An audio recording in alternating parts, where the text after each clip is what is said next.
What is up, everybody out there in HeroClix land? This, once again, is Scott Porter back for day number 5. I don't want it to end, of our brand new unboxing series for the brand new Marvel HeroClix set, Deadpool Wolverine. Man, let me tell you something. Man. Comics Explained, shout out. Listen, this set for me has been a walk down memory lane in the best way possible. The last, 4 to 5 years, the Krakoan age of X-Men has been great. It's been awesome. The mutant stuff has been really well crafted, and there's a ton of it. But I think that's the thing. There's a ton of it. A lot of the characters that have appeared in this HeroClix set happened at a time when there would be only 3, maybe 4 X-books. And yes, they would do crossovers and stuff, but it was just clean, and it was contained, and it was big swings all the time. And sure, not all of it worked, but 90% of it did. And I gotta tell you guys, go back and read the era of X-Men from the 80s and the 90s. Is there dated dialogue? Sure. The word bohunk gets said an awful lot? Yes. But Claremont's not the only one that's guilty of it. Like, Rob Liefeld does the same thing. That being said, the turns of story are so worth it. And the turns of the selection of figures that made it into this set are so worth it too. There are so many cool sub-themes in this set. Yes, we've got Deadpool. Yes, we've got Wolverine. Yes, those guys are 2 of the most popular superheroes this planet has ever known. And for wildly different reasons. They have, a couple of things in common, but they're polar opposites on so much else. And I think that's the beauty about this set, is there really is something in it for everybody. Look, Deadpool started out a lot closer to Wolverine than he's ended up now. And depending on who is writing him, he is either this super calculated, hyper intelligent assassin for hire, or he's this buffoon who is destroying universes on accident, or this crazy kid in a killer's body who is making, no joke, 300,000 pancakes in a morning so him and Domino can sit in his pool without any water in it and just eat pancakes while they have a conversation. True story. True story. Happened when Deadpool tried to join the X-Men. Go read it. It's fantastic. Wolverine, on the other hand, was also a very calculated, very deadly, very guarded killer very early in his day, and he's softened. He's gone the other direction. Is he funny? No. Is he destroying the universe on accident? No, he's not. But they come from the same place. These Weapon Plus, Weapon Zero, Weapon X, Department H, Department K, Alpha Flight situations. And so do many of the other characters in here. Have really troubled pasts. A lot of the characters that were chosen for this set, they come from tragedy, and it really helps form who they are. And this set as a whole has been so exciting for me. Yes. There's people out there that do it better than me, but I love these unboxings. I know I can't shut up, but that's it. It's just, for me, I just wanted to share all of this stuff that I love so much with you all out there. I know a lot of you may be too young to have ever read that stuff. Download Marvel Unlimited, go back and read some of the storylines that these significant appearances on the back of these cards are from, because they're really worth it. That being said, this set comes out for everybody to play with, because this is a game, as we have said, with brand new dice involved, which is really cool, a new cool thing for this set. This set comes out for pre-release for everybody the week of June 12th. Comes out for actual day and date. Buy it at your comic shop or gaming store on June the 26th. But if you want to get your hands on it, as I've said all week long, you can join us in Huntsville, Alabama, the first weekend of May. The first Saturday in May is the Scott Porter vs. the World sealed HeroClix tournament that I will be playing in. I'll have bounties on my back. If you beat me, you get extra prizes. And we will be playing with Deadpool and Wolverine in that set. In that tournament. So very excited to do that. Over a month before pre-releases start for everyone else, over almost 2 months ahead of when everybody else is going to be able to buy it at their local shops. So go to HeroClixforHuntingtons.com if you want to help and support. And remember, tomorrow from 3 p.m. to 4 p.m. Pacific, 6 p.m. to 7 p.m. Eastern. We're going to be doing our annual live stream talking about all the prizing, everything we've got going on for our event weekend. Can't wait to share that with you guys tomorrow. So find us right here on YouTube, streaming that live tomorrow as well. Without further ado, let's get into our last 2 boosters. We've pulled 3 super rares. 2 of whom were the same character, but one of them was a prime, so very cool. And we have, let's see, 3 super rares, 3? Yeah, 3 super rares, 2 of which were the same. And one of them was a prime. So yeah, we haven't pulled a chase, hoping to get one today. We've seen a lot of clues on the cards. My money is on Deadpool duos being, or Wolverine and Deadpool duos being the chase figures for this set. But hopefully we'll get some more information today. That being said, without further ado, let's start cracking this open. Man, I really want Cable.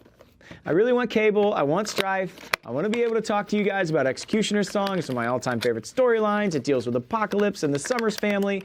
It deals with stuff that Claremont did in the early 80s when they had to give their baby, when Jane Grey and Cyclops had to give their baby up. I mean, there's so much good stuff that happened, and I haven't been able to talk about it. But, ooh, we got Bubble Wrap. Bubble Wrap's always a good thing in a set like this. Ooh, we did get Cyclops. Oh, with his leather jacket on. Here we go, in his old school uniform. We got Black Widow, who we've already seen.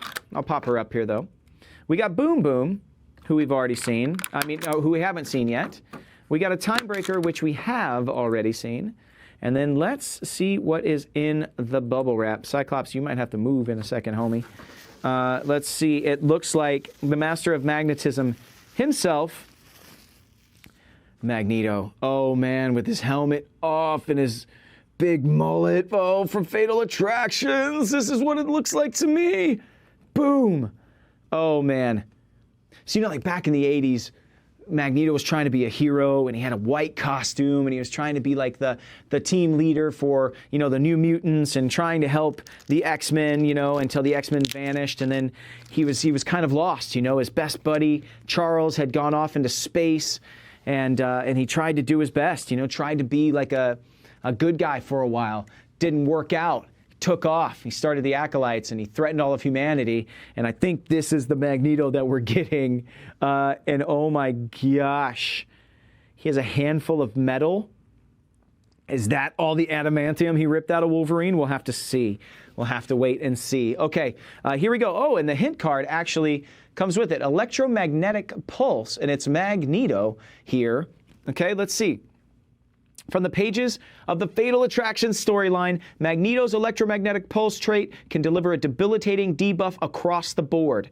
Be careful when and how you use it. If you're not careful, it could harm your force more than your opponent. So I'm guessing we're talking Pulse Wave here. Is that what we're talking about? Okay, on the other side, oh yes! Oh, I mentioned this guy when I was looking at Banshee outside of the box. Go read Legion of X. Legion of X is a modern-day X-book. It's really, really cool. Crazy characters involved. Super nutso storyline. But Banshee becomes a Ghost Rider-like parallel.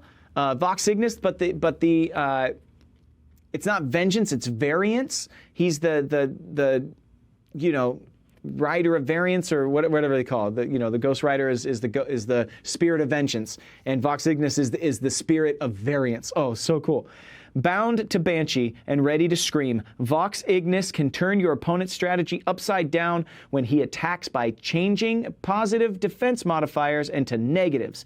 Pair him with a character that has good healing potential, such as Deadpool, to get the most out of the Mystic's team ability that he has. Awesome. Vox Ignis. I wonder if Banshee is maybe a prime. Is that a standalone character, just reusing the sculpt? Oh, that's so cool. Oh, I'm so excited, man. These cards are so great for these unboxings because we get extra clues. We get extra spoilers, right? We know now some things that are in the set, even if we don't see them while we're here. We got another Timebreaker. That's 3 of them. Yeah, they spawn each other constantly. If you didn't watch the other episodes, go back and watch them. They spawn each other constantly, so now I've got 3. So I can spit 3 Timebreakers out on the board, and then they can start moving more and more when you have more of them on the board, so that's fun. Like I said, we already saw Black Widow. I'll put her off to the side here. Let's go with Boom Boom. She's the easiest, and then we got 2 heavy hitters in X-Men lore here. So let's go with Boom Boom first. This was her brand new costume. They had, when they came back from Shi'ar space, they had this new costume generator, and they were all getting themselves all fancy and done up. So Tabby chose this. Boom Boom is a new mutant, has Next Wave. Oh, I forgot that she was a member of Next Wave. It's so good. We got some Next Wave in the last set as well. Oh, so good. X Factor, X Force, and X-Men. Keywords, she's set number 24. I just needed something to blow up. Energy explosion. When Boom Boom uses it, after resolutions, destroy any non-debris terrain markers in or adjacent to an original target square. That's her special attack power. She has the X-Men team ability on the back. You see good old Tabitha Smith there. Good old Tabby Smith doing her thing. I love she's blowing bubblegum too. I love this sculpt. It's so good. It's just so much Boomer. She was Boom Boom, then she went by Boomer, and then she went by Meltdown. And such a cool look right here. And it's such a throwback, man. Is there anything more early 90s than this particular sculpt? I don't think so.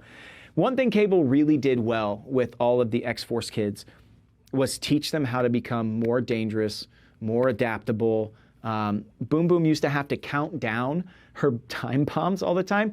She'd go, okay, I'm going to throw 3. One of my time bombs over, 2. So it would blow up the door, 1. And she would actually say it in her word bubbles. I'm like, she's constantly counting down. This is ridiculous. Cable taught her how to stop counting down when she was blowing stuff up. Like, she could do it immediately. She could plant them and leave them there for later, and then, like, release the energy at a much different time. Like, she could like plant her little boom boom bombs all over the place after Cable got done with her. So, and that was kind of his mission, to like go back and train this younger generation. So the future he was from never had to happen. He felt like he failed a lot, but with Boom Boom or Cannonball, he actually succeeded a lot as well. Cable is such a cool character. I hope we get him in the next booster here. But let's see Cable's dad. That's right. Yes, Cable looks much older than Scott Summers, but Cyclops is his dad. And here we go. Champions, X Factor, X-Men, pilot, and vehicle. Crash the Blackbird enough, you learn to fix things. Support. Support as free, but only to target characters with the robot or vehicle keyword. Huh. This is the second time we saw this. We saw this with Forge as well, actually. When Cyclops uses support as free, the chosen character can use energy shield deflection until your next turn. But how many X-Men really are robot or vehicle keyworded? So that's a little crazy. I wonder if we're going to get something additional outside of this set or something within the set that is very like robots. Are we going to get a Blackbird? Are we? When we got enough motorcycles and Wheels of Vengeance, maybe Blackbird's on the way. Smooth moves. Sidestep and Force Blast is a special movement power. Of course, he's got Penetrating Psychic Blast. He's got Leadership all the way down the dial. On the back, though, he does have a stop click. When this power is first revealed after resolutions, choose a direct line of fire away from Cyclops that can't be blocked to the edge of the map. Destroy all blocking terrain along that line of fire. Then deal 2 penetrating damage to all characters along that line of fire, and then KO Cyclops. Scott Summers, Uncanny X-Men number 11. 2019 is the significant appearance. That being said, Cyclops, if you don't know, actually, I don't know if I've ever talked about this before.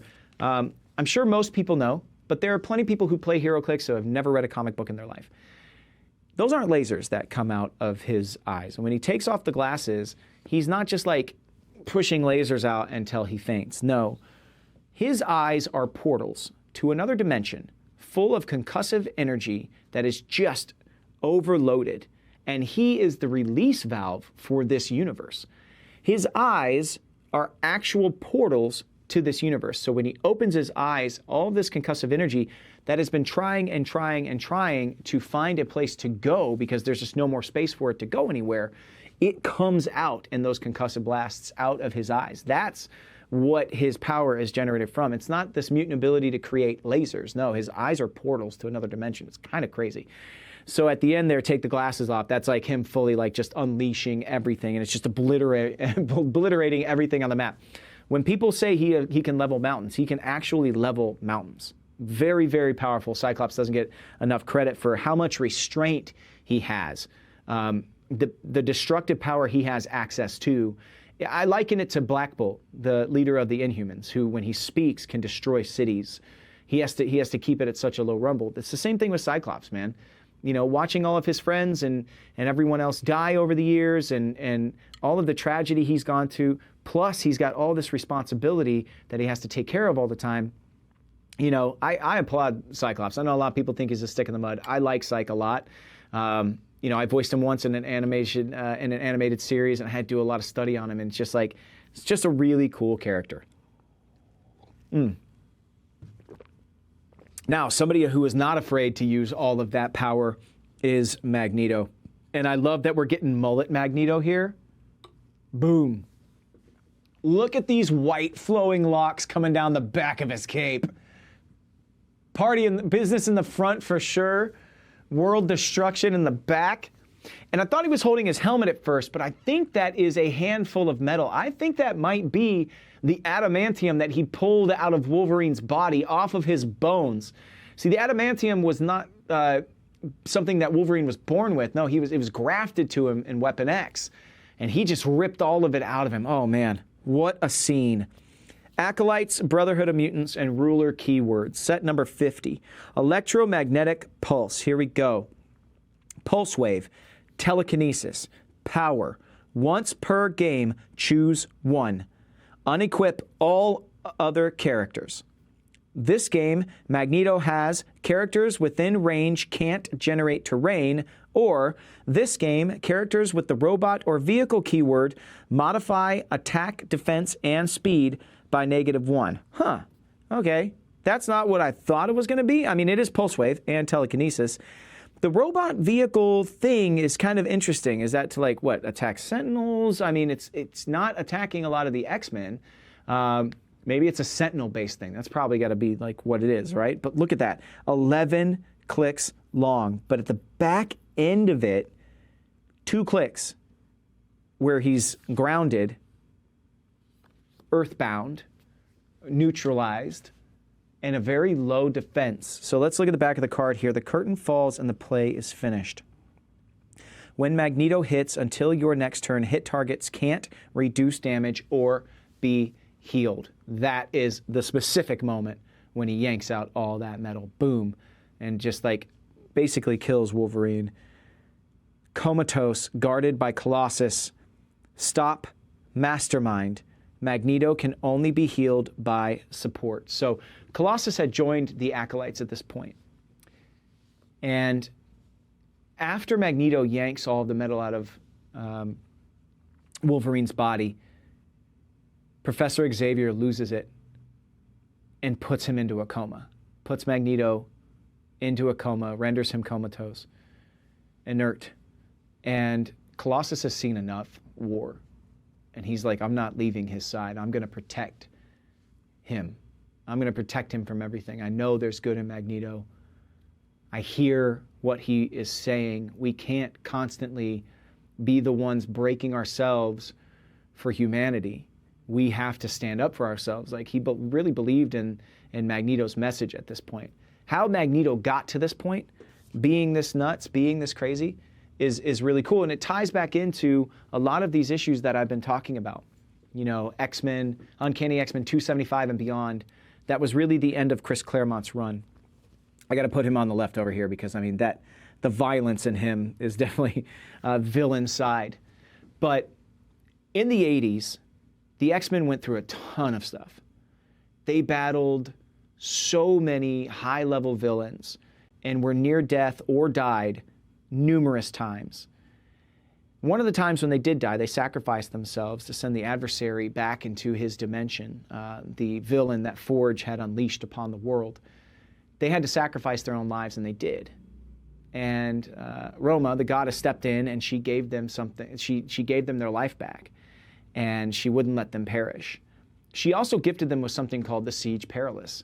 And it's this gem that is a portal where if you walk through it, your dreams and wishes will be achieved. Your life will be something brand new. It doesn't grant all your wishes. It's not like a magic lamp, but your life will begin anew. And sometimes you'll forget all memory of your past life. But when it's been too much for you and you just need to start over, you can walk through the Siege Perilous. There was one time when they were battling the Reavers. They were all going to die. Cyclops saw this. She shoved, basically her whole team through the Siege Perilous, and everybody got splintered apart. And at this point, the X-Men had disappeared. They had been gone for a while. They had been battling in the Australian outback. Nobody knew they were alive. Magneto took up, the New Mutants and was trying to help protect them. And a kid named Doug Ramsey, Cypher, died on his watch. And that really affected him. And he kind of was like, I can't do this anymore. He kind of took off. After the rest of the X-Men went through the Siege Perilous, he ended up in the Savage Land, actually, with Rogue, whose new life was, in the world of Kazar and Shanna the She-Devil.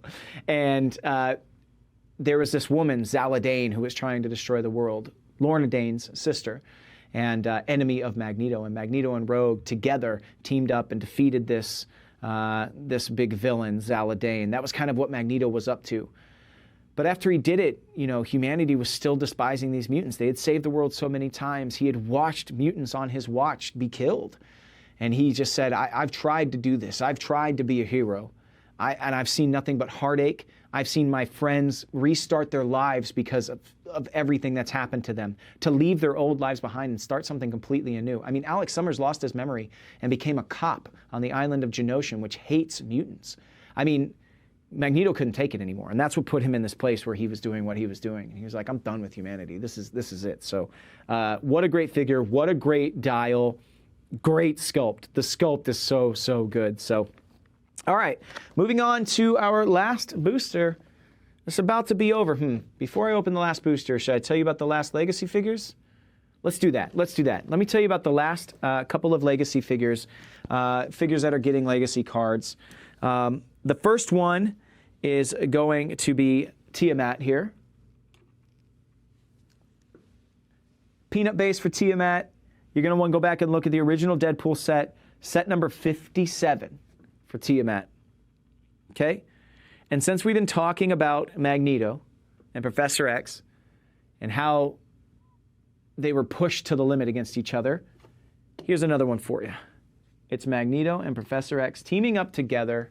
It's a duo figure, in keeping in the theme that I think might be for chases in this set. Yes, Professor X and Magneto together, and that is from the Wolverine and the X-Men set, and it's set number 53. It's a super rare, so go and dust that bad boy off, and boom. There is one last figure I don't have. I think I've already told you about, though, Weapon X.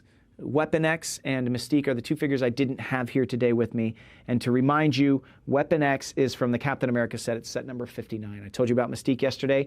That is all 11 of the Legacy carded figures that you will be seeing in this set. Go back and watch to figure them all out. I'll put them all up here for you again. Professor X and Magneto duo. You've got Deadpool and Bob, Agent of Hydra. You've got Wolverine and X-23. You've got Phantom X and Hitmonkey. Boom, boom, boom. You've got Tiamat, Shikla, Hellcow, the Mystique, and the Weapon X that I just told you about. And, of course, the big guy, Krakoa, from the animated series set. So boom, those are all your Legacy cards for this set. Happy hunting. Go into those closets, those storage units. Man, when I first started dating my wife, I had a storage unit where I kept all of my stuff because I was in an apartment down in Austin, Texas when I was working on Friday Night Lights. And she didn't know about this storage unit that I kept all my nerd stuff in. And we went to move to California together, and I was like, I gotta go take care of something. She was like, what? And I was like, nah, I just gotta go clean out a storage unit. And she's like, what storage unit? Where do you have a storage? I was like, don't worry about it. We walked in, it was all my comics and all my HeroClix and all my stuff, and she was like, oh my God, where are we gonna put this? I was like, we're just gonna find a place for it when we get out to California. She had no idea. And I know some of you out there got storage units. So go find your storage units, go through them and find your Legacy figures here. Good luck and happy hunting. All right, last booster, last chance at a big figure. Like I said, hopefully we get a chase. Anything on the outside here I wanted to chat about? I don't think so. I think we've done enough chatting. Let's just do some opening here. I mean, I could talk to you about Storm in the 80s and 90s, how she got turned into a kid, went on the run, met Gambit, had to fight the Shadow King, was eventually brought back to being an adult. I could talk to you about all that, but only if we pull her. Let's see. All right, yes. Okay, we've got bubble wrap. Bubble wrap's always a good thing. Oh my gosh. Yes. Oh, we've got everybody's favorite little cutie, everybody's little favorite pizza fan, Jeff the baby land shark, 100% in the figure form today. That is so, so good. Oh, yes, we got Sunspot. Good. I got Bobby and Sam. That is so awesome. Let's see. We got another Deadpool here. Is it one that we haven't seen yet? Deadpool set number 31. No, this is the Deadpool that we saw. So we only got 2 Deadpools in this set, which is kind of crazy to me. We got another Bob, Agent of Hydra. And yes, we got some bubble wrap. And then inside the bubble wrap, we have a Chase. It is not a duo, though. This is not a duo at all. This is Phoenix Wolverine. Boom. Look at that. Wow. Wow. Okay, so we got a Chase. Awesome. Awesome. That is exciting. 3 super rares and a Chase. I'll take it. Boom. Wow. Okay, so we've seen Bob, Agent of Hydra. We'll put him to the side. We've seen the Deadpool. All right, we've got a hint card here. Walking Cold Streak. And on the other side, Hot Shots. I could read them all, but you can pause it and zoom in. It's it's about her dice, which we've already seen, and about the team, which I've kind of already talked to you about. So I still love the hint cards, but at this point, I just want to get into this, man. So we've seen Wolverine, we've seen Bob. So it's time to take a look at. Let's start with Jeff, the baby land shark. He's so tiny. He's so little. He's having his little pizza party. Come on now. Jeff, AIM, Avengers, Deadpool, Deadpool Corps, Animal, Assassin, Marksman, and Monster. Set number 11. Definitely won't bite you. Probably. Free. If Jeff the land shark is adjacent to a friendly character that shares a keyword with him, generate a pizza object. Shark in the pool. Shape change. Force Blast is free, but only if Jeff the land shark occupies water terrain. When Jeff the land shark uses it, he can knock back larger characters. He's got the dolphin symbol. He's got 6 movements, some sidestep there. And on the back, he has a pizza marker. Effect. A character holding this object has free. Destroy this object and heal 1 click. Oh, that's awesome. So Jeff can just create pizza constantly. If Jeff the land shark is adjacent to a friendly character that shares a keyword with him, generate a pizza object. So you just generate it, and then you munch on it. And it's free. So good. Love it. He's a little healing battery. He's a little cute guy. For anybody that doesn't know, there's a character named Gwenpool who lived in a universe where she read comics all the time, and she actually, got herself a costume, and she was like a big fan, cosplayer, kind of whatever, and then she fell into the comic books, basically. She was in California when this invasion of land sharks happened. MODOK created a ton of land sharks. They all invaded California. And Gwenpool was a member of the West Coast Avengers at the time with Kate Bishop. Kate Bishop was running these West Coast Avengers. Very young kids, not a ton of experience. And Gwenpool had a long history of finding animals, naming them Jeff, and then losing them. Like a cat, she had a dog, she had a horse named Jeff or something like that. But Jeff the baby land shark definitely stuck. He became a fan favorite. My kids have the 2 Jeff comics that have come out, and they're just like little comic strips starring Jeff the baby land shark. It's awesome. He's also a very good card in Marvel Snap, but I digress. Okay, next up is Sunspot, Roberto DaCosta. He comes from a very, very wealthy family. His family was actually into smuggling, into a bunch of stuff he didn't know about. Little, bad things going on, but he's taken that fortune and put it to good use. He bought AIM, which is one of his keywords. AIM, Avengers, New Mutants, X-Force, X-Men, Celebrity, and Scientist. That's right, he put Advanced Idea Mechanics out of business and renamed them Avengers Idea Mechanics by buying the whole dang thing. Charging up, energy shield deflection, and toughness. He has some running shot on the top and some pulse wave, which is not in his initial power set. The poison and the charge definitely is, though. He's got the X-Men team ability to turn it over. You see, X-Force number 19 is his significant appearance. Now, the reason that that is significant, and maybe it's not New Mutants number 1, is because if you have early Sunspot, he absorbs energy from the sun. It gives him some super strength, but it also emits this solar radiation around him. That's why he turns completely black and has these little sunspots that bounce off him. That's how he got his name. When he was taken under the wing of Gideon, who is this enigmatic villain, who was an external. It's kind of like Highlander, sort of, the way the externals work.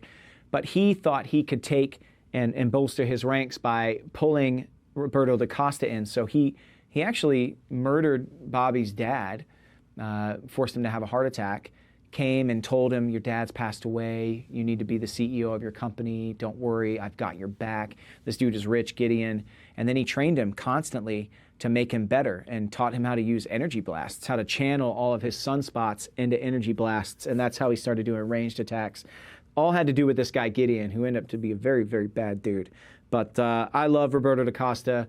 He was misunderstood for a long time. You know, he's from a rich family. He only knew one way of life. He was a little bit pompous early on, but he's really grown.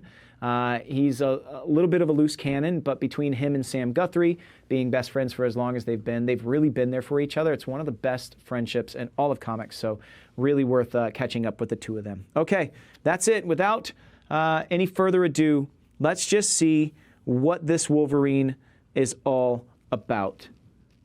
First of all, this sculpt is just gorgeous, man.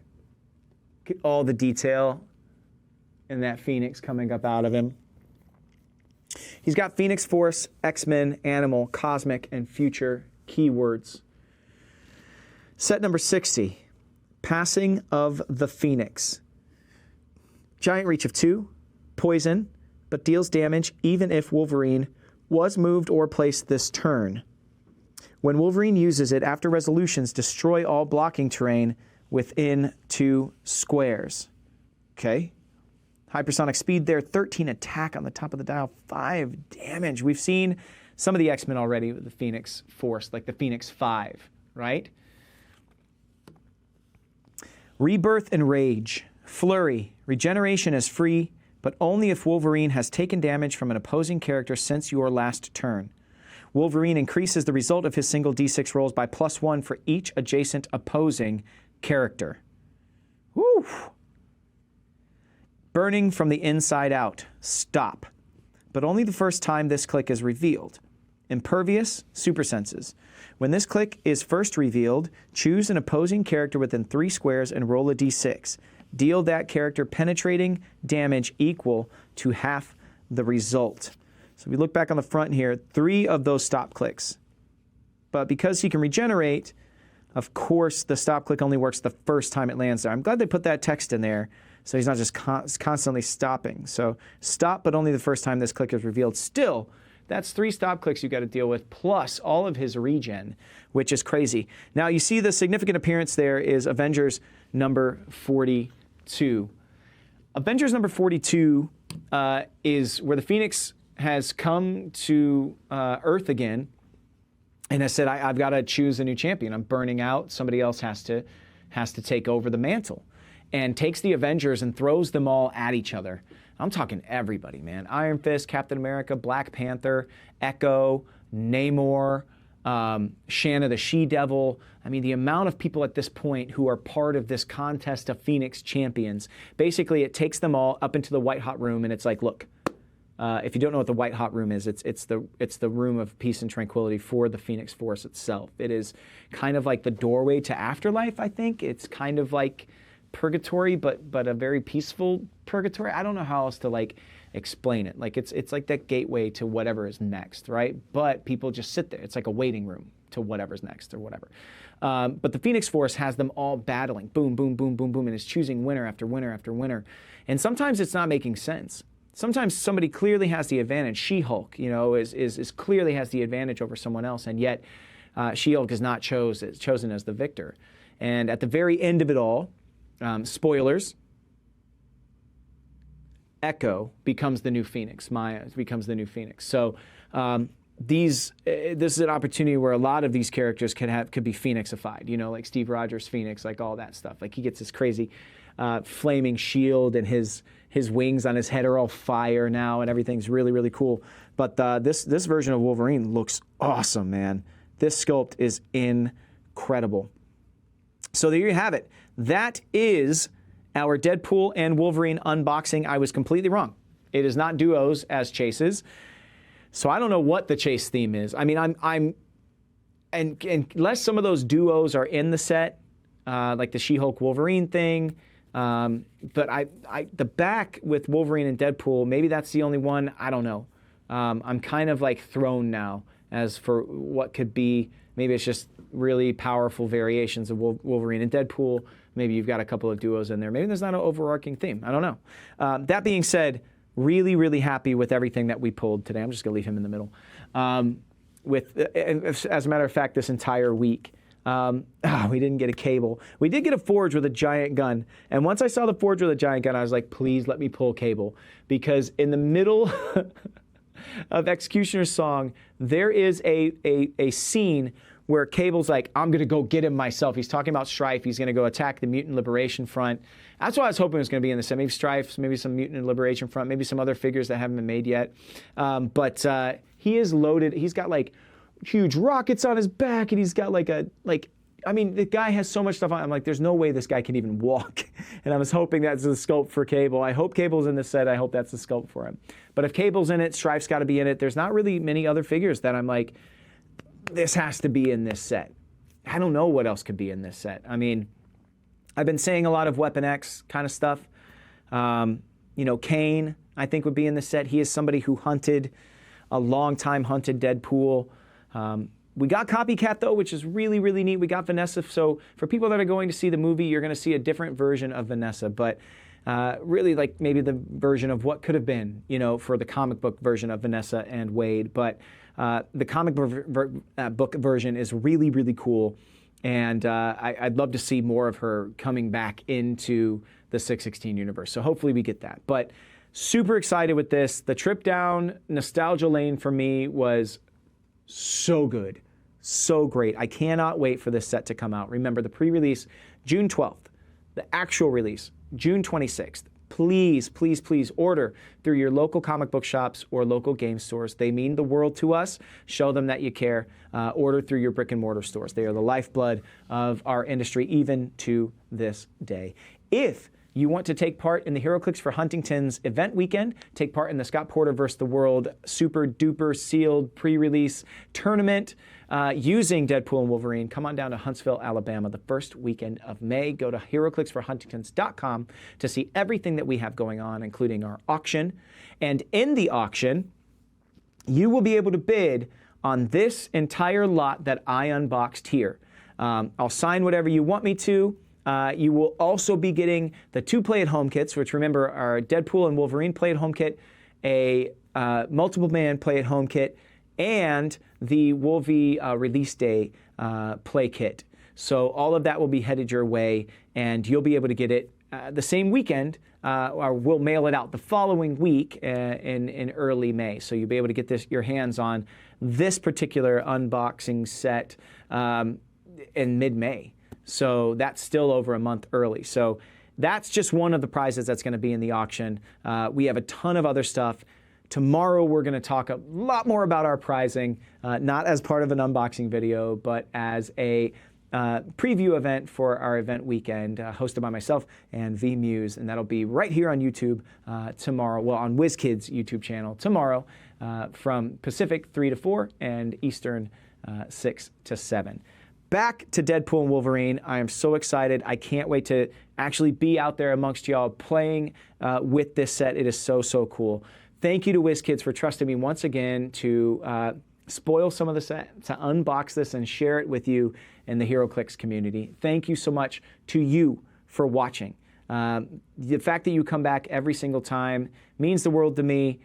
I'm so excited to share this with you every single time. I am so incredibly happy to be a part of this really special HeroClix community. So thank you so much to you for watching. Thank you to HyperRPG for hosting us, and it's time to bid you adieu. Until the next unboxing series, be good, be safe, be kind, and of course, may all your rolls be critical hits. Peace.